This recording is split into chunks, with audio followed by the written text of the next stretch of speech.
Louise Haigh. We are here with some of your constituents today because we need you to support the Climate and Nature Bill. By support the bill, that means we need you to be there on the 24th of January 25 for the second hearing of the bill. This is crucial. The climate and nature emergency is impacting all of us, other parts of the world, and here in Heeley constituency, Sheffield. We know that emissions are going beyond 1.5 towards 1.5 increase in warming now. If we stop emissions soon, that impact will still continue. We don't want to make it worse. Also, we know that nature is being depleted. Plant and animal life is being lost, but to the detriment of human well-being because of loss of our pollinators and food production. We actually all need legislation. We need this bill so that policies will be enshrined in law to take action on climate and nature emergency.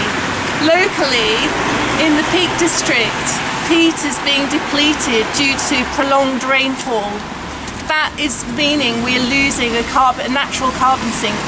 There's good work that Sheffield and Rotherham Wildlife Trust are doing to protect this, and other work they're doing to support re-emergence of biodiversity, plus natural flood defences.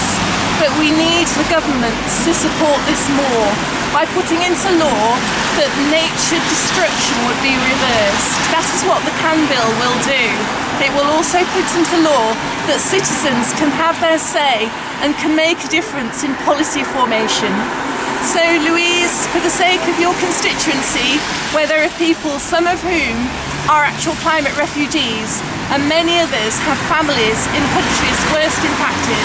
Also in South Yorkshire, a life was lost in the 2023 floods. A life was also lost in nearby Chesterfield in those floods.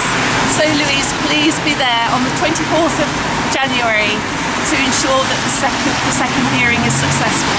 Thank you. What do we want? Climate justice! When do we want it? Now! What do we want? CAN bill! When do we want it? Now!